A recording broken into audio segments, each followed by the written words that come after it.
Everyone, it's me Anjali Verma, your chemistry educator. और आज के इस वीडियो में हम करने वाले हैं हमारे 4th चैप्टर का एनसीईआरटी हाईलाइट, जो कि है कार्बन एंड इट्स कंपाउंड्स। तो चलो स्टार्ट करते हैं।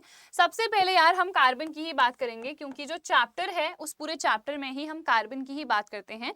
तो कार्बन के बारे में थोड़ा सा जान लेते हैं। हमें पता है इसका एटॉमिक नंबर 6 होता है, इलेक्ट्रॉनिक कॉन्फिगरेशन 2,4 होता है। ठीक है, तो अब देखो बात ये आती है कि जो कार्बन है वो आयनिक कंपाउंड क्यों नहीं बनाता है। वो ऐसा भी तो कर सकता था कि ट्रांसफर ऑफ इलेक्ट्रॉन्स कर ले, ये जो 4 इलेक्ट्रॉन्स हैं या तो इसको डोनेट कर दे एंड तब अपना जो डबलेट है वो कंप्लीट कर ले, या फिर 4 इलेक्ट्रॉन्स को एक्सेप्ट कर ले, एनायन बना ले एंड तभी भी इसका जो ऑक्टेट है वो पूरा हो जाएगा। बट ये ऐसे कुछ भी नहीं करता है, दोनों में से कुछ भी नहीं करेगा। ना ही ये एनायन बनाएगा, ठीक है, ना ही ये कैटायन बनाएगा, विच मींस ये ट्रांसफर ऑफ इलेक्ट्रॉन नहीं करेगा। अगर ये ट्रांसफर ऑफ इलेक्ट्रॉन नहीं करेगा तो ये आयनिक कंपाउंड नहीं बनाएगा। तो ये कौन सा कंपाउंड बनाता है? तो ये कोवलेंट कंपाउंड बनाता है, कोवलेंट बॉन्डिंग ये करता है, जिसका मतलब है कि ये शेयरिंग करता है इलेक्ट्रॉन्स की। ठीक है, तो ऐसा क्यों, ऐसा क्या रीजन है, वो एनसीईआरटी में साफ साफ यहाँ पर मेंशन कर रखा है। देखो, ये बना सकता था C4- एनायन, यानी कि 4 इलेक्ट्रॉन्स को ये एक्सेप्ट कर सकता था, बट प्रोटॉन्स तो देखो 6 ही होंगे। प्रोटॉन्स का number equals to the atomic number, तो प्रोटॉन्स तो 6 ही होंगे, बट इलेक्ट्रॉन्स कितने आ जाएंगे? 10। तो ये जो 6 प्रोटॉन्स है ना, ये होल्ड ही नहीं कर पाएंगे 4 एक्स्ट्रा इलेक्ट्रॉन्स को, यानी कि टोटल 10 इलेक्ट्रॉन्स को। तो ये बहुत ही अनस्टेबल होगा ये एनायन, तो ऑब्वियसली ये एनायन बनाएगा नहीं। इसके अलावा कैटायन भी ये बना सकता था, बट 4 इलेक्ट्रॉन्स को निकालने के लिए बहुत ज्यादा large amount of energy is required, तो ये भी अनस्टेबल है, ये भी पॉसिबल नहीं है। तो ना ही ये कैटायन बनाएगा, ना ही ये एनायन बनाएगा। तो ये क्या करेगा? सिंपली शेयरिंग करेगा अपने इलेक्ट्रॉन्स की। शेयरिंग से कोवेलेंट बॉन्ड बनता है। कोवेलेंट बॉन्ड का मतलब क्या है? एक ऐसा बॉन्ड जहां पर शेयरिंग ऑफ इलेक्ट्रॉन्स हो रही है। ठीक है, तो देखो हम बिल्कुल सिंपल से स्टार्ट करते हैं। हाइड्रोजन का अगर हम इलेक्ट्रॉन डॉट स्ट्रक्चर बनाएं, तो देखो हाइड्रोजन की मैं बात करती हूँ, H2 मॉलिक्यूल है, एक ही इसके पास इलेक्ट्रॉन होता है ना। वैसे तो आपको पता है ये H+ भी बनाता है और H- भी बनाता है, बट यहाँ पर तो H2 मॉलिक्यूल है, तो यहाँ पर तो शेयरिंग ही हो पाएगी। तो यहाँ पर शेयरिंग किस तरीके से होती है? इस तरीके से, एक इलेक्ट्रॉन इस हाइड्रोजन का होता है, एक इलेक्ट्रॉन इस वाले हाइड्रोजन एटम का। तो यहाँ पर अल्टीमेटली हुआ क्या? देखो यहाँ पर प्रॉपर शेयरिंग हो गई। ठीक है, this is the sharing of electron, which means ये जो 2 इलेक्ट्रॉन्स हैं ये इस हाइड्रोजन के भी उतने ही हैं जितने इस वाले हाइड्रोजन के हैं। तो प्रॉपर यहाँ पर शेयरिंग हो रखी है इलेक्ट्रॉन्स की। ठीक है, फिर हम ऑक्सीजन की बात करते हैं। हाँ जी, एक और बात पहले वो देख लेते हैं। यहाँ पर हम एक सिंगल लाइन बनाते हैं, इसका मतलब है सिंगल कोवेलेंट बॉन्ड। ठीक है, 2 इलेक्ट्रॉन्स की शेयरिंग मतलब सिंगल कोवेलेंट बॉन्ड। ठीक है, 2 इलेक्ट्रॉन्स है तो सिंगल कोवेलेंट बॉन्ड आया है। फिर हम ऑक्सीजन का देख लेते हैं, O2। ऑक्सीजन की मैं बात करूं तो 2,6 इसका इलेक्ट्रॉनिक कॉन्फ़िगरेशन होता है। इसको 2 इलेक्ट्रॉन्स चाहिए है अपना ऑक्टेट पूरा करने के लिए। तो 2 जो ऑक्सीजन एटम्स हैं कितने इलेक्ट्रॉन्स शेयर करेंगे? टोटल 4, मतलब 2 इसके होंगे, ठीक है, और 2 इस वाले ऑक्सीजन के होंगे।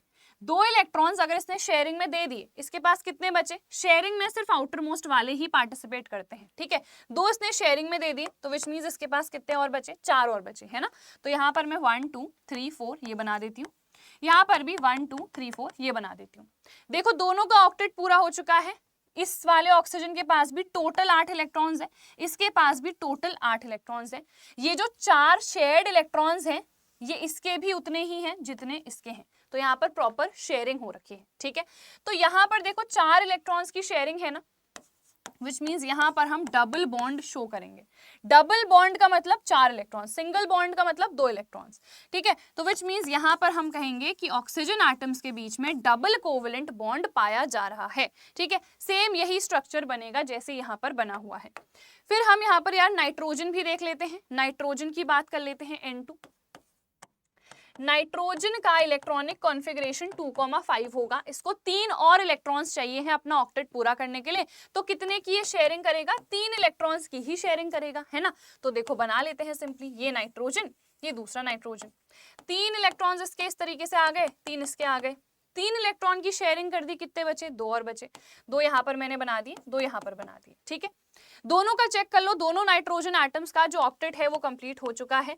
यहाँ पर टोटल 6 इलेक्ट्रॉन शेयर हो रहे हैं, विच मींस यहाँ पर ट्रिपल बॉन्ड बनेगा।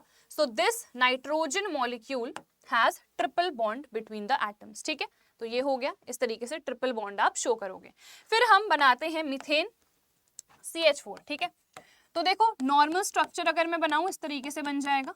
ठीक है, सिंगल सिंगल बॉन्ड होगा क्योंकि यहाँ पर जो कार्बन है वो अपना एक इलेक्ट्रॉन हर एक हाइड्रोजन के साथ शेयर करेगा।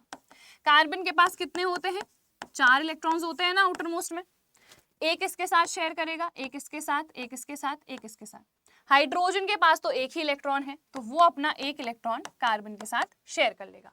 ठीक है, तो यहाँ पर देखो हर हाइड्रोजन का डबलेट कंप्लीट हो गया और कार्बन का देखो टोटल 8 इलेक्ट्रॉन्स हो गए तो इसका ऑक्टेट कंप्लीट हो गया। तो इस तरीके से यहाँ पर किसी भी कोवेलेंट कंपाउंड में शेयरिंग होती है।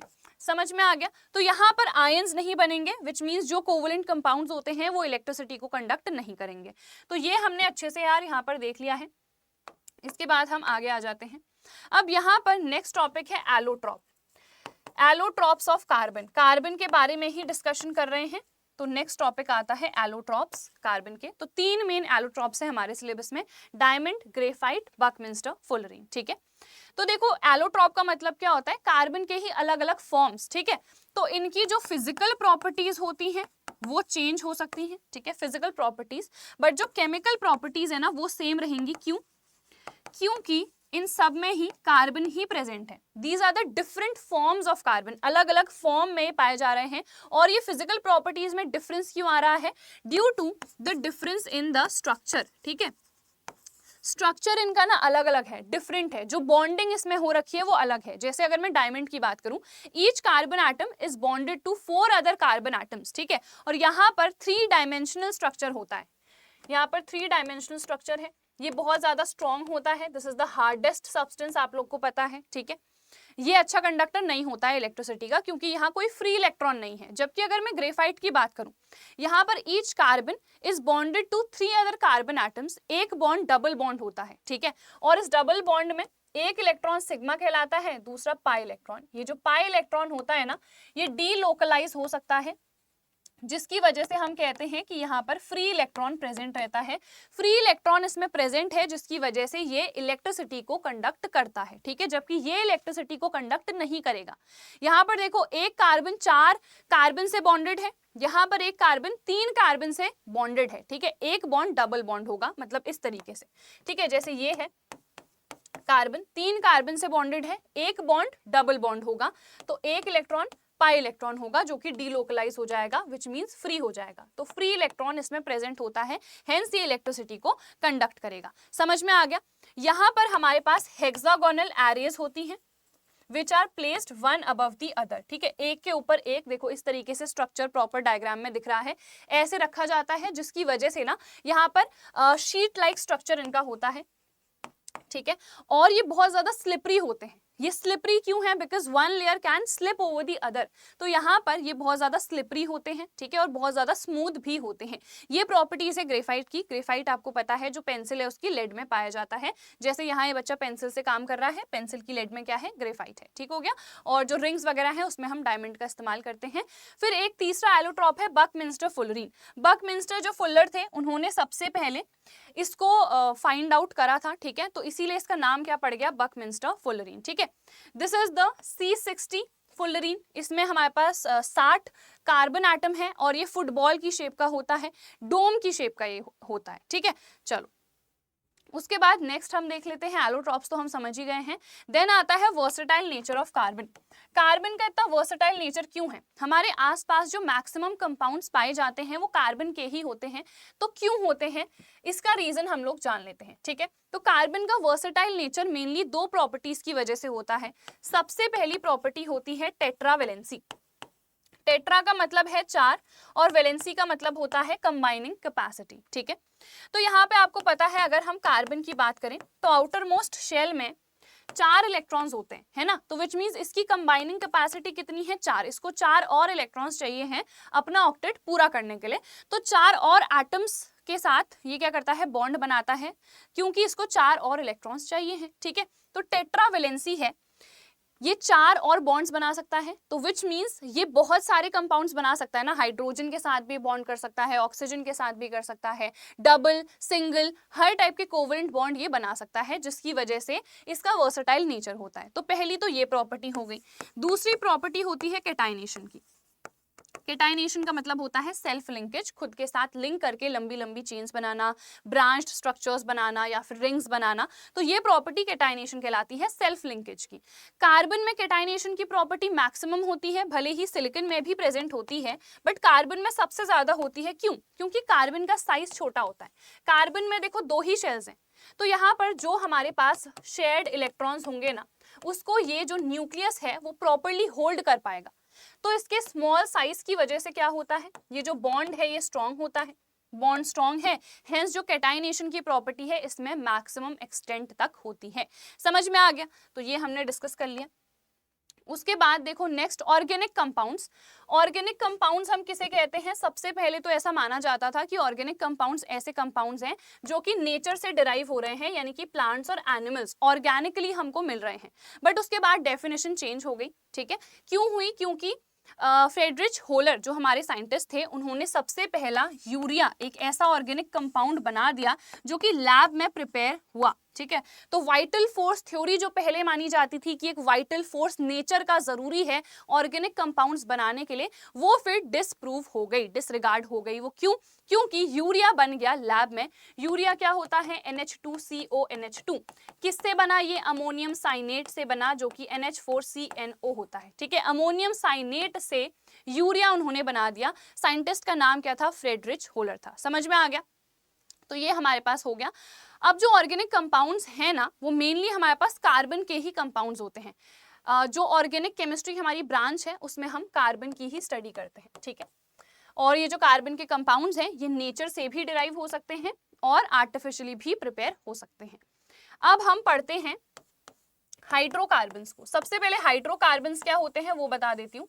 बहुत ही सिंपल है वैसे तो। हाइड्रो, हाइड्रोजन, कार्बन, कार्बन, ऐसे कंपाउंड्स जिनमें सिर्फ कार्बन और हाइड्रोजन प्रेजेंट होंगे उनको हाइड्रोकार्बन कहेंगे। इनको हम 2 कैटेगरीज में डिवाइड कर सकते हैं, सैचुरेटेड और अनसैचुरेटेड। सैचुरेटेड का मतलब है जिनमें कार्बन कार्बन के बीच में सिंगल बॉन्ड होता है, जिनको हम एल्केन्स कहते हैं, और इनका जनरल फॉर्मूला CnH2n+2 होता है। अनसैचुरेटेड में 2 कैटेगरीज आ सकती हैं। ठीक है, एक एल्कीन की, दूसरी एल्काइन की। एल्कीन में कार्बन कार्बन के बीच में डबल बॉन्ड होता है, एल्काइन में कार्बन कार्बन के बीच में ट्रिपल बॉन्ड होता है। ठीक है, इनका जनरल फॉर्मूला CnH2n, इनका होता है CnH2n-2। ठीक है, समझ में आ गया? तो ये हमारे पास मेन बात हो गई सैचुरेटेड और अनसैचुरेटेड हाइड्रोकार्बन्स की। अब यहाँ पर देखो ये इलेक्ट्रॉन डॉट स्ट्रक्चर किसका बना रखा है हमने? इथेन का। तो कैसे बनाएंगे वो हम देखते हैं। सबसे पहले मैं बता देती हूँ कि हमारे पास जो ये जनरल फॉर्मूला है ये क्या रिप्रेजेंट करता है। ये एक ऐसा फॉर्मूला है जिससे उस कंप्लीट होमोलॉगस सीरीज के जितने भी कंपाउंड्स हैं उनको हम डिराइव कर सकते हैं। अब होमोलॉगस सीरीज हम लिखते कैसे हैं? तो यहाँ पर ये सीरीज आप लोग को याद करनी है। Meth, eth, prop, but, pent, hex, hept, oct, non and dec. ठीक है, इसका मतलब है मेथ टर्म हम तब यूज करेंगे जब कार्बन का नंबर 1 है, कार्बन का नंबर 2 है तो एथ, फिर 3, 4, 5, 6, 7, 8, 9 एंड 10। ठीक है, तो ये सीरीज आप लोग को याद करनी है। तो एल्केन की अगर मैं बात करूं तो देखो लास्ट में क्या लगा देंगे? एन। तो पहला कंपाउंड क्या हो जाएगा? मीथेन, फिर ethane, propane, butane, pentane, hexane, heptane, octane, nonane, decane. ठीक है, उसके बाद अगर मैं एल्कीन की बात करूं तो यहाँ पर कार्बन कार्बन के बीच में डबल बॉन्ड है, कार्बन और हाइड्रोजन के बीच में तो सिर्फ सिंगल बॉन्ड होता है। तो एल्केन तो पॉसिबल है, मतलब सबसे पहला एल्केन मीथेन तो पॉसिबल है, बट मीथीन जैसा कुछ भी एग्जिस्ट नहीं कर सकता। क्यों? क्योंकि कार्बन और कार्बन के बीच में डबल बॉन्ड नेसेसरी है ना, और एक ही अगर कार्बन है तो क्या ये डबल बॉन्ड पॉसिबल हो पाएगा? नहीं। तो मीथीन एग्जिस्ट नहीं करता, सिमिलरली मिथाइन भी एग्जिस्ट नहीं करता। तो पहला मेरे पास जो एल्कीन की सीरीज में आता है वो क्या होता है? इथीन होता है, सिमिलरली इथाइन होता है। ठीक है, समझ गए होगे ना, ethene, propene, butene, pentene, hexene, heptene, octene, nonene, decene. Similarly ethyne, propyne, butyne, pentyne, hexyne, heptyne, octyne, nonyne and decyne. Clear हो गया? तो ये हमारे पास एल्केन, एल्कीन और एल्काइन की बात हो गई। एक बार ये इलेक्ट्रॉन डॉट स्ट्रक्चर जल्दी से बना के मैं दिखा देती हूँ। अगर मैं इथेन की बात करूं तो इथेन का फॉर्मूला मुझे कैसे पता चलेगा? जनरल फॉर्मूला क्या था? CnH2n+2। कार्बन का नंबर एथ लिखा है मतलब 2 है, तो कार्बन का नंबर 2 पुट कर दो। फॉर्मूला में पुट करो 2 × 2 4, 4 + 2 6, तो इसका फॉर्मूला C2H6 आ गया। कैसे ड्रॉ करोगे? तो कार्बन कार्बन के बीच में सिंगल बॉन्ड है क्योंकि इथेन लिखा हुआ है, ठीक है। उसके बाद एक बॉन्ड इसका कंप्लीटेड है। कार्बन टोटल 4 ही बॉन्ड्स बना सकता है, ये हमको पता है। तो यहाँ पर विच मीन्स 3 और हाइड्रोजन आ जाएंगे। सिमिलरली यहाँ पर 3 और हाइड्रोजन आ जाएंगे। तो ये इसका स्ट्रक्चर बन गया। इलेक्ट्रॉन डॉट स्ट्रक्चर अगर मैं बनाऊं तो इस तरीके से बना सकती हूँ। ये 2 मेरे पास कार्बन एटम्स आ गए। यहाँ पर सिंगल बॉन्ड है विच मीन्स इलेक्ट्रॉन की शेयरिंग होगी इस तरीके से, ठीक है। 3 हाइड्रोजन आएंगे 1 2 3, 1 2 3, ठीक है। तो इस तरीके से ये आ गया। अब देखो ये जो कार्बन है एक इलेक्ट्रॉन यहाँ पर शेयर कर चुका है, एक यहाँ करेगा, एक यहाँ, एक यहाँ। सिमिलरली हर हाइड्रोजन के साथ एक एक इलेक्ट्रॉन शेयर करेगा। हाइड्रोजन का इलेक्ट्रॉन मैं क्रॉस से रिप्रेजेंट कर देती हूँ। तो इस तरीके से यहाँ पर कोई भी इलेक्ट्रॉन डॉट स्ट्रक्चर भी आप लोग बना सकते हो। समझ में आ गया? फिर अगर मैं इथीन का फॉर्मूला पूछूं तो क्या होगा? जनरल फॉर्मूला CnH2n था ना, तो कार्बन का नंबर एथ का मतलब 2 है, तो C2H4 इसका फॉर्मूला। सिमिलरली इथाइन का पूछूं तो CnH2n-2 था, तो ये आ जाएगा C2H2। क्लियर है? तो ये हमारे पास हम इस तरीके से फॉर्मूलाज निकाल सकते हैं। इथेन का इलेक्ट्रॉन डॉट स्ट्रक्चर हम देख चुके हैं। फिर ये है हमारे पास C2H2 का विच इज C2H4 का विच इज इथीन, ठीक है। इथीन को हम कैसे ड्रॉ करेंगे? तो देखो इथीन है ना, ईन लिखा है मतलब डबल बॉन्ड होगा, तो यहाँ पर डबल बॉन्ड बना दो। 2 बॉन्ड कंप्लीटेड है, टोटल 4 ही बॉन्ड्स हो सकते हैं विच मीन्स यहाँ पर सिर्फ 2 ही हाइड्रोजन आ सकते हैं। सिमिलरली यहाँ पर भी 2 ही हाइड्रोजन और आ सकते हैं, ठीक है। इलेक्ट्रॉन डॉट स्ट्रक्चर जब बनाओगे तो ये चीज ध्यान में रखना कि यहाँ पर डबल बॉन्ड है विच मीन्स टोटल 4 इलेक्ट्रॉन्स आएंगे, 2 इस वाले कार्बन के, 2 इस वाले कार्बन के, ठीक है। 2 इलेक्ट्रॉन्स यहाँ दे दिए हैं तो सिर्फ 2 ही और हाइड्रोजन इसके पास आ सकते हैं इस तरीके से। तो इसके पास एक इलेक्ट्रॉन है, वो इस हाइड्रोजन के साथ शेयर करेगा, एक इसके साथ। सिमिलरली ये कार्बन एक इसके साथ, एक इसके साथ। तो इस तरीके से यहाँ पर सिंपली यार हमारा इलेक्ट्रॉन डॉट स्ट्रक्चर तैयार हो जाएगा, ठीक है। बहुत ही सिंपल है, आप लोग बना लोगे। उसके बाद ये सीरीज आपको बता ही दी है, मिथीन जो कह रही हूँ, methane, ethane, propane, butane, pentane, hexane, ये हैं इनके स्ट्रक्चर्स ड्रॉ करना बहुत ही ज्यादा आसान है। फिर यहाँ पर देखो ये है आइसोमर्स। आइसोमर्स क्या होते हैं? आइसो का मतलब सेम होता है, तो ऐसे कंपाउंड्स जिनका सेम होता है मॉलिक्यूलर फॉर्मूला बट इनका जो स्ट्रक्चर है वो डिफरेंट होगा, उनको हम क्या कहते हैं? आइसोमर्स कहते हैं। ब्यूटेन के 2 आइसोमर्स पॉसिबल हैं। ब्यूटेन क्या होगा? C4H10। 2 आइसोमर्स पॉसिबल हैं। सबसे पहला बना लेते हैं। देखो एक तो स्ट्रेट चेन के फॉर्म में बनेगा, हाइड्रोजन्स तो अब आप लोग को फिल करने आ ही गए होंगे। 2 बॉन्ड है सो 2 ही हाइड्रोजन, 2 बॉन्ड है 2 ही हाइड्रोजन, 1 बॉन्ड है सो 3 और हाइड्रोजन। तो यहाँ पे एक तो स्ट्रेट चेन के फॉर्म में हम बना सकते हैं, इसका नाम क्या हो जाएगा? एन ब्यूटेन, ठीक है। नॉर्मल वाला ब्यूटेन, क्योंकि सिंपल हमने एक स्ट्रेट चेन के फॉर्म में लिख दिया है। मैं ऐसा भी तो कर सकती हूँ कि 3 मैं स्ट्रेट चेन के फॉर्म में ले लूँ, एक ब्रांचिंग में दे दूँ, तो ऐसा कर सकती हूँ। तो विच मीन्स ये इसका आइसोमर हो गया, तो इसको मैं क्या लिखूंगी? आइसो ब्यूटेन, ठीक है। देखो सिंगल बॉन्ड है 3 हाइड्रोजन, सिंगल बॉन्ड है 3 हाइड्रोजन, सिंगल बॉन्ड है 3 हाइड्रोजन, 3 बॉन्ड्स हैं, सिर्फ 1 हाइड्रोजन आ पाएगा। इसका IUPAC नेम क्या होगा? देखो यहाँ पे ये 3 मेन चेन में है, ये ब्रांचिंग में आया है। ब्रांचिंग कौन से कार्बन पे आई है? सेकंड कार्बन पे ब्रांचिंग आई है, तो इसका नाम क्या होगा? 2-मिथाइल प्रोपेन, ठीक है। 2-मिथाइल प्रोपेन इसका IUPAC नेम होगा। CH3 जो ग्रुप होता है ना, इसको हम मिथाइल कहते हैं। जब आप एक एल्केन में से एक हाइड्रोजन निकाल दोगे तो उसको हम एल्काइल ग्रुप कहते हैं। R से उसको हम रिप्रेजेंट करते हैं। जैसे मान लो C2H6, ये क्या था? इथेन। इस इथेन में से अगर मैं एक हाइड्रोजन निकाल दूंगी तो C2H5 बचेगा, इसको मैं क्या कहूंगी? इसको मैं इथाइल कहूंगी, ठीक है। तो वैसे ही अगर आप किसी भी एल्केन में से एक हाइड्रोजन निकाल दोगे ना, तो उस ग्रुप को हम फिर एल्काइल कहते हैं। तो यहाँ पर CH3 बचा है ना, अब आप कहोगे मैम आपने इसको क्यों नहीं कहा, क्योंकि ब्रांचिंग में नहीं है। सिर्फ आप उसके लिए मिथाइल लिखोगे जो ब्रांचिंग में आएगा, ये तो मेन चेन में आ रहा है ना, तो मेन चेन के लिए हम total number of carbon he add करते हैं। सेकंड पोजीशन पे एक ब्रांचिंग आ गई है, मतलब पेन उठाने की जरूरत पड़ रही है इस कार्बन तक पहुंचने के लिए, तो ये ब्रांचिंग में आ गया, हेंस इसका नाम 2-मिथाइल प्रोपेन। ठीक है, एक और क्वेश्चन यहाँ पर से पूछा जाता है, ब्यूटेन के 2 आइसोमर्स हमने बना दिए, बट क्या मीथेन, इथेन और प्रोपेन इनके आइसोमर्स पॉसिबल हैं? तो आंसर है नहीं।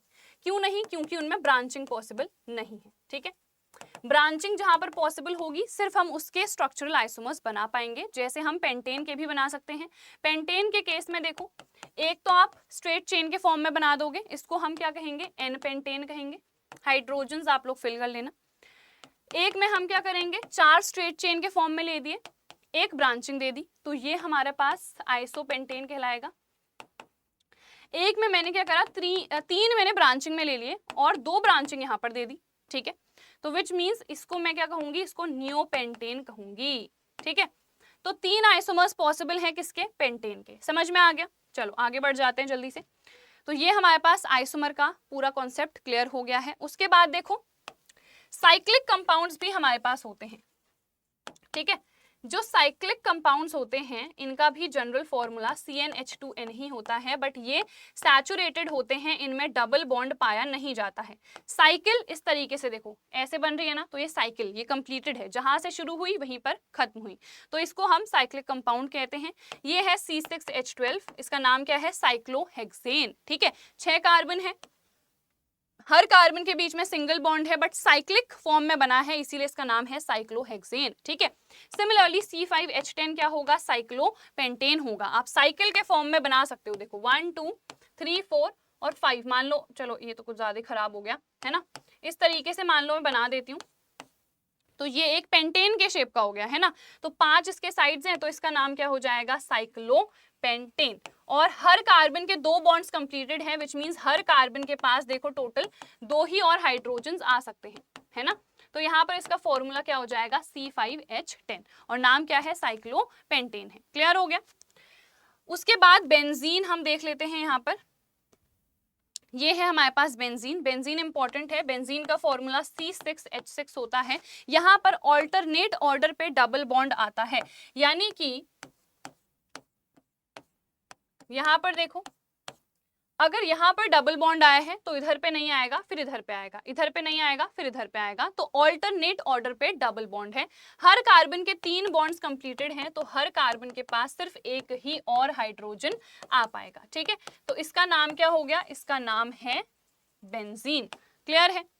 चलो, तो ये हमारे पास हो गया। नेक्स्ट हम आ जाते हैं फंक्शनल ग्रुप्स पे। तो ये हमारे सिलेबस में है फंक्शनल ग्रुप्स, इन सभी को यार अच्छे से देख लो। ठीक है, देखो हेट्रो एटम क्या होते हैं? हेट्रो एटम ऐसे एटम्स होते हैं जो कि हाइड्रोजन को रिप्लेस करते हैं।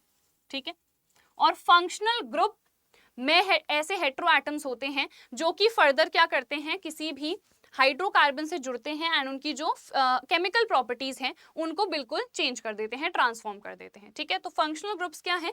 Functional groups are basically the groups that contain hetero atoms and when these groups are bonded to any hydrocarbon they change their chemical properties. ठीक है, तो यहाँ पर देखो हैलो एल्केन है हमारे पास, हैलोजन हम यहाँ पर लेते हैं, जैसे क्लोरीन हमने लिया है, ब्रोमीन लिया है, तो यहाँ पर ये ऐड हो जाएंगे। ठीक है, फिर ये और फंक्शनल ग्रुप्स हैं 4 हमारे सिलेबस में। अल्कोहल अगर OH अटैच्ड है, एल्डिहाइड अगर CHO एंड कार्बन पे ये आ रहा है, ketone C double bond O अगर ये किसी मिडिल कार्बन पे आ रहा है। ठीक हो गया, और उसके बाद C double bond O OH, ये ऑब्वियसली एंड कार्बन पे ही आएगा। ठीक है, तो यहाँ पर ये फंक्शनल ग्रुप्स हैं। ये जो है ना हमारे पास, ये प्रीफिक्स में यूज होता है। सिमिलरली जो एल्काइल ग्रुप है ना, वो भी नोमेनक्लेचर में प्रीफिक्स में ही यूज होता है। प्री का मतलब पहले, तो मेन चेन को नाम करने से पहले इनको लिखेंगे, और ये सब सफिक्स में यूज होंगे, यानी कि इनको हम लास्ट में लिखेंगे। अब सफिक्स में कैसे लिखते हैं? तो अल्कोहल के लिए OL आता है लास्ट में, एल्डिहाइड के लिए AL आता है, कीटोन के लिए ONE आता है, कार्बोक्सिलिक एसिड के लिए ओइक एसिड आता है। समझ में आ गया? तो ये हम नोमेनक्लेचर में देखेंगे। होमोलॉगस सीरीज क्या होती है? होमो का मतलब भी सेम होता है। ठीक है, तो यहाँ पर एक ऐसी सीरीज जिसमें जितने भी कंपाउंड्स हैं उनकी सेम केमिकल प्रॉपर्टीज हैं, बट फिजिकल प्रॉपर्टीज में ग्रेडेशन आ रहा है, यानी कि वो इंक्रीज कर रही हैं, तो उस सीरीज को हम होमोलॉगस सीरीज कहते हैं। एक होमोलॉगस सीरीज में दो जो कंसेक्यूटिव कंपाउंड्स होंगे, यानी कि एक के बाद आने वाला दूसरा, उनमें CH2 यूनिट यानी कि 14 एटॉमिक मास यूनिट का डिफरेंस होगा। ठीक है, जैसे कि अभी हमने एल्केन की सीरीज देखी थी, ये है मीथेन और ये है इथेन, इन दोनों को आप सब्ट्रैक्ट करो, डिफरेंस कितने का आएगा?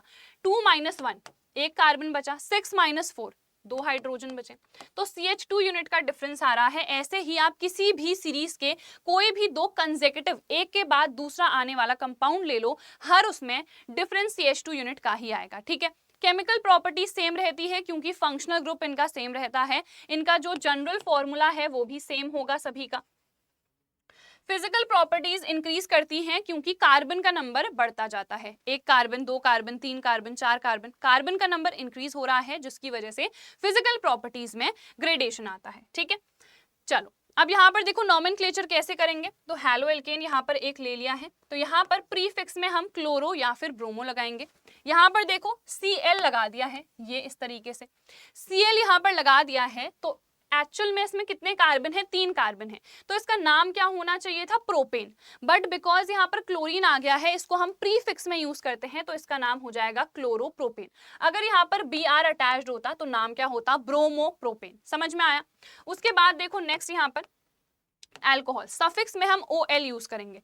यहाँ पर देखो OH लग गया है, हमने कहा था इसके लिए सफिक्स में OL लगाएंगे, तो ये होना चाहिए था प्रोपेन। ठीक है, अगर इसके पास सिर्फ 3 हमारे पास कार्बन होते, OH यहाँ पर नहीं होता, तो इसका नाम प्रोपेन होता, बट अब इसमें क्या हो गया? अल्कोहल आ गया, तो इस E को हम टर्मिनेट कर देंगे, हटा देंगे और यहाँ पर OL लिख देंगे, सो इसका नाम प्रोपेनोल हो जाएगा। फिर देखो CHO हमने कहा था जहां पर भी अटैच होगा तो वो एल्डिहाइड ग्रुप होगा, तो इसका नाम हो गया प्रोपेनल। कीटोन अटैच्ड है तो हमेशा देखो बीच वाले कार्बन पे आना चाहिए, मिड कार्बन पे, और ये एंड कार्बन पे, तो इसका नाम प्रोपेनोन हो गया। जो लास्ट का ई है ना, बस वो टर्मिनेट हो जाएगा, वो हट जाएगा और आप सफिक्स में लगा दोगे। ओइक एसिड देखो डबल बॉन्ड OOH दोनों साथ आने चाहिए, ठीक है, तभी जाके वो माना जाएगा कि कार्बोक्सिलिक एसिड है, तो इसका नाम क्या हो गया? देखो ई हट गया प्रोपेन में से, ओइक एसिड लगा दिया तो प्रोपेनोइक एसिड। ठीक है, यहाँ पर देखो डबल बॉन्ड आ गया, डबल बॉन्ड के लिए आपको पता है हम प्रोपीन लगाते हैं। ठीक है, ट्रिपल बॉन्ड आ गया तो हम आइन लगाते हैं, तो ये हो गया प्रोपाइन। तो बस ये तो बहुत सिंपल है, आई होप सभी लोग को क्लियर हो गया होगा नॉमेनक्लेचर। अब हम यार यहाँ पर आ जाते हैं केमिकल प्रॉपर्टीज में कार्बन कंपाउंड्स की, बहुत इंपॉर्टेंट है। सबसे पहले कंबशन अगर किसी भी कार्बन कंपाउंड का हो रहा है तो हर केस में यार CO2 and H2O he produce होता है, यानी कोई भी हाइड्रोकार्बन है तो ये दो ही प्रोडक्ट्स होंगे अगर कंप्लीट कंबशन हो रहा है। इसके अलावा आपको पता है हीट और लाइट एनर्जी भी हमें मिलती है, जिसकी वजह से कार्बन और उसके जितने भी कंपाउंड्स हैं उनको हम एज फ्यूज भी यूज करते हैं, क्योंकि इनकी हाई कैलोरीफिक वैल्यू होती है। जब इनको बर्न करते हैं तो काफी ज्यादा अमाउंट में हमें हीट और लाइट एनर्जी ऑब्टेन होती है। ठीक है, अब यहाँ पर अगर हमारे पास सैचुरेटेड कंपाउंड्स हैं, उनका कंबशन हो रहा है तो हमें क्लीन ब्लू फ्लेम मिलेगी। ठीक है, बिकॉज इनका कंप्लीट कंबशन होता है। और अगर हम बात करें अनसैचुरेटेड कंपाउंड्स की, तो अगर आप इनका कंबशन करोगे ना तो आपको येलो सूटी फ्लेम मिलेगी। सूटी का मतलब है सूट यहाँ पर फॉर्म हो रहा है, जो कि अनबर्न्ड कार्बन होता है। अनसैचुरेटेड कंपाउंड्स में क्या होता है? कार्बन का अमाउंट थोड़ा ज्यादा होता है, जिसकी वजह से कुछ कार्बन अनबर्न्ड रह जाता है, यहाँ पर कंप्लीट कंबशन नहीं हो पाता है। तो कंप्लीट कंबशन नहीं होता है, जिसकी वजह से सूटी फ्लेम हमें मिलती है।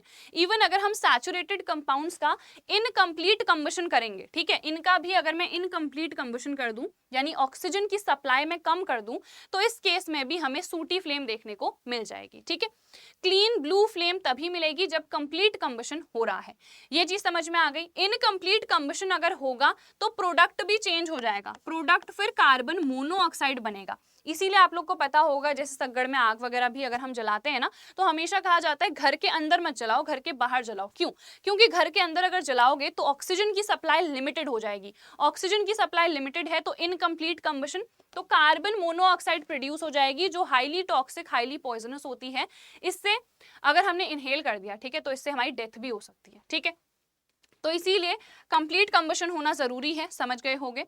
अब why do substances burn with और विदाउट अ फ्लेम? आपको पता है कुछ चीजें जो है फ्लेम के साथ बर्न करती हैं, कुछ विदाउट फ्लेम। तो ऐसा क्यों होता है? ऐसा इसलिए होता है क्योंकि जो फ्लेम है वो तभी प्रोड्यूस होती है जब जो वॉलेटाइल सब्सटेंसेस हैं, जो गैशियस सब्सटेंसेस हैं, वो बर्न करते हैं। ठीक है, वॉलेटाइल का मतलब जो वेपर बना सकते हैं। तो जब वॉलेटाइल सब्सटेंसेस बर्न करते हैं तभी जाके फ्लेम प्रोड्यूस होती है, अदरवाइज फ्लेम प्रोड्यूस नहीं होती है। ठीक है, उसके बाद देखो हमने पहली प्रॉपर्टी तो पढ़ ही ली थी, दैट वाज कंबशन। ठीक है, अब सेकंड प्रॉपर्टी है यहाँ पर ऑक्सीडेशन। तो यहाँ पर किसी भी अल्कोहल का अगर आप ऑक्सीडेशन कराओगे ना तो आपको डायरेक्टली यहाँ पर कार्बोक्सिलिक एसिड ऑब्टेन हो जाएगा। एडिशन रिएक्शन की अगर मैं बात करूँ तो यहाँ पर जो भी अनसैचुरेटेड कंपाउंड्स है ना वो एडिशन रिएक्शन दिखाते हैं।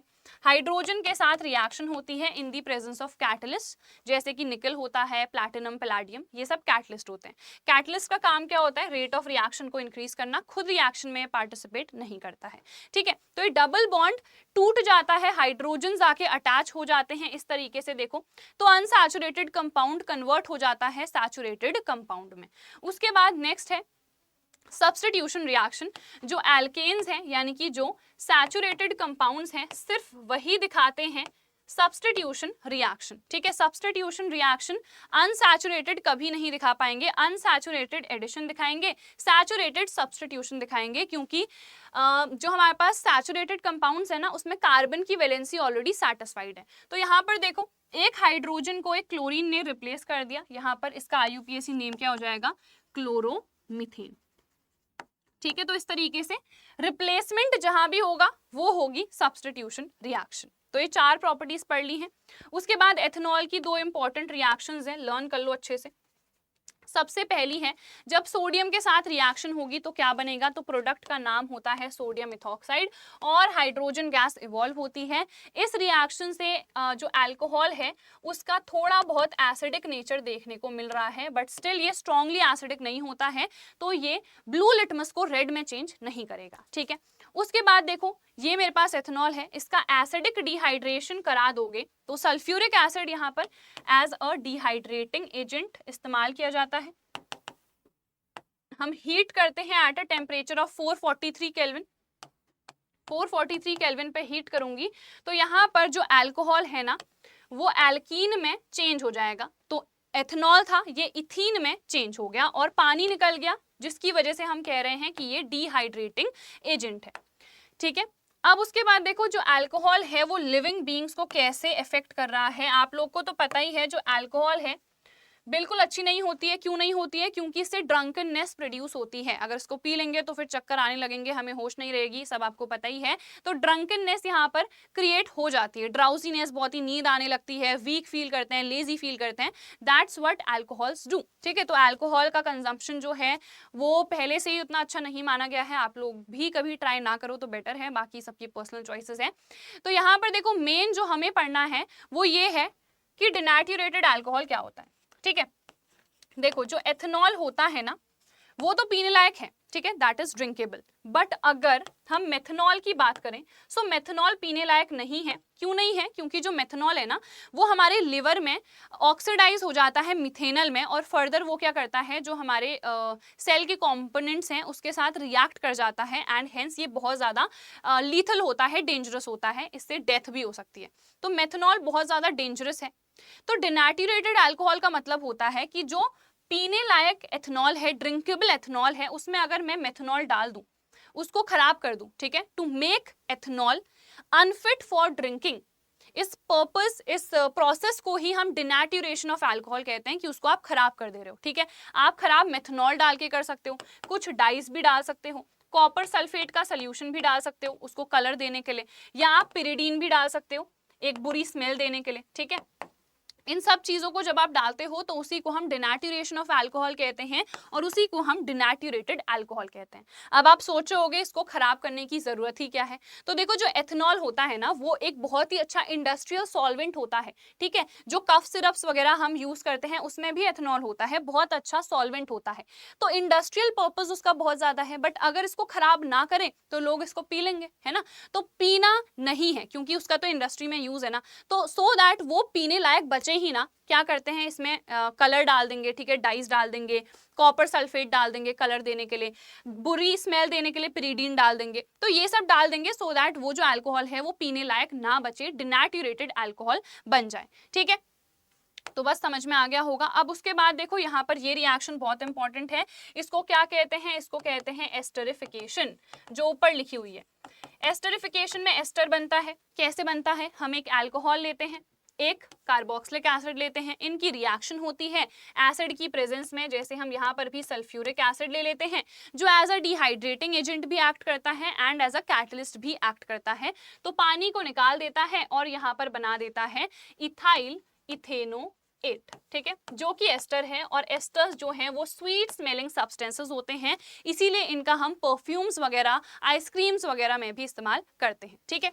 नेक्स्ट रिएक्शन ये वाली, इस रिएक्शन को कहते हैं सेपोनिफिकेशन रिएक्शन। इसमें जो एस्टर है ना वो किसी भी एक एल्कली के साथ रिएक्ट करता है, सोडियम सॉल्ट बना देता है कार्बोक्सिलिक एसिड का, जिसको हम जनरली सोप के जनरल फॉर्म में रिप्रेजेंट कर सकते हैं। सोप का जनरल फॉर्मूला ये होता है, इसी फॉर्म में ये भी रिप्रेजेंटेड है। तो यहाँ पर काइंड ऑफ सोप बन रहा है, जिसकी वजह से इस रिएक्शन को सेपोनिफिकेशन कहते हैं। इसको एस्टरिफिकेशन क्यों कह रहे हैं, क्योंकि एस्टर बन रहा है, ठीक है। तो ये रिएक्शन हो गई सेपोनिफिकेशन रिएक्शन। फिर देखो आपको पता है एथेनोइक एसिड, एसिड है ना, तो एसिड बेस के साथ रिएक्ट करेगा तो क्या बनेगा, सॉल्ट और पानी बनेगा। इस सॉल्ट का नाम क्या है, इसको कहते हैं सोडियम इथेनोएट, या फिर इसको हम सोडियम एसिटेट भी कह सकते हैं, क्योंकि हम एथेनोइक एसिड को एसिटिक एसिड भी बोलते हैं। समझ में आ गया। और जो विनेगर है ना, विनेगर भी एसिटिक एसिड ही होता है, 5 से 8% of acetic acid in water, इसी को हम क्या बोलते हैं, विनेगर बोलते हैं, ठीक है। उसके बाद देखो ये एसिडिक है नेचर में, तो एसिड तो किसी भी मेटल कार्बोनेट या मेटल हाइड्रोजन कार्बोनेट के साथ रिएक्ट करके क्या बनाता है, सॉल्ट, पानी और कार्बन डाइऑक्साइड। तो सेम वही रिएक्शन यहाँ पर भी है। अब लास्ट है हमारे पास टॉपिक मिसल फॉर्मेशन का, यानी कि सोप्स एंड डिटर्जेंट्स का क्लेंजिंग एक्शन। तो सोप्स एंड डिटर्जेंट्स का क्लेंजिंग एक्शन तो यार देखो बहुत ही आसान है। सोप और डिटर्जेंट हमारे पास इसमें दो पार्ट्स होते हैं, ठीक है, सोप में भी और डिटर्जेंट में भी। एक हाइड्रोफिलिक होता है, दूसरा हाइड्रोफोबिक होता है। एग्जाम्पल लेते हैं, अभी मैंने कहा ये होता है सोप का फॉर्मूला, ये आयनाइज हो जाता है RCOO माइनस और Na प्लस में। इसको अगर मैं देखूं RCOO माइनस को, इसमें दो पार्ट्स हैं, एक ये है, दूसरा ये है। ये आयनिक हेड है, ठीक है। जो आयनिक हेड होता है ना, ये हाइड्रोफिलिक होता है, ये पानी से प्यार करता है, तो ये पानी के टुवर्ड्स रहता है यहाँ बाहर पे, ठीक है। ये जो गोल गोल बना रखे हैं ना, ये क्या है, COO माइनस है, आयनिक हेड है। ये जो R है, ये लॉन्ग कार्बोक्सिलिक चेन होती है, या फिर हम कहें लॉन्ग कार्बोनिक चेन होती है। ये हाइड्रोफोबिक होती है, ये बहुत ज्यादा डरती है पानी से। तो ये जो भी कपड़ों में हमारे डर्ट होती है, ऑयल होता है, उसके पास जाती है, क्योंकि ये पानी से तो डरती है, पानी के पास तो जा नहीं पाएगी, तो ये इसके पास चले गए, ठीक है। तो ये है हमारे पास देखो लंबी सी टेल। समझ में आया। तो इस तरीके से हमने ये बना दिया। अब कपड़े धुलते कैसे हैं, क्लेंजिंग एक्शन कैसे होता है, इस तरीके से मिसल फॉर्मेशन हो जाता है। एक्चुअल में अगर हम सिर्फ पानी से कपड़े धोते तो हमें पता है जो भी ऑयल, जो भी डर्ट होते हैं वो पानी में सॉल्यूबल नहीं होते हैं, तो कपड़े धुल नहीं पाएंगे, क्योंकि वो डर्ट रिमूव हो नहीं पाएगी। तो हमने सोप डिस्कवर करें, सोप इन्वेंट करें। सोप इन्वेंट हुए तो सोप में दो पार्ट्स हैं, एक जो पानी में घुल रहा है, एक जो नहीं घुल रहा है। जो नहीं घुल रहा है वो डर्ट को रिमूव कर रहा है एंड देन वो पानी में डिसॉल्व हो जा रही है। तो एक्चुअल में अगर सिर्फ पानी यूज करते तो वो डर्ट डिसॉल्व होती नहीं, बट हमने सोप इन्वेंट कर दिया। सोप में दो पार्ट्स हैं, एक गया डर्ट के पास, इंटरैक्ट करा उसके साथ, डर्ट को रिमूव कर दिया एंड वो वॉश ऑफ हो गया विद दी वाटर। तो इस तरीके से क्लेंजिंग एक्शन होता है हमारे सोप्स और डिटर्जेंट्स का। क्लियर हो गया। ये डायग्राम बहुत इंपॉर्टेंट है। और यहाँ पर जितने टॉपिक्स थे सारे कंप्लीट हमने कर लिए हैं अराउंड 38 मिनट्स में। तो बहुत ही इंपॉर्टेंट चैप्टर है, जो भी चीजें हैं जल्दी जल्दी से हमने कवर कर ली हैं। सो आई होप ये सेशन आप लोग के लिए बहुत ज्यादा यूजफुल रहा होगा। दैट इज इट यार फॉर दिस वीडियो। हम मिलेंगे हमारी नेक्स्ट वीडियो में। टिल देन अगर ये सीरीज पसंद आई है तो अपने फ्रेंड्स के साथ डेफिनेटली शेयर कर देना, क्योंकि लिमिटेड टाइम में यार मैंने ट्राई करा है कि आप लोग के लिए जल्दी जल्दी से पूरा सिलेबस में कंप्लीट करवा दूं। सो हम मिलेंगे हमारी नेक्स्ट वीडियो में। Till then bye everyone, take care and all the very best.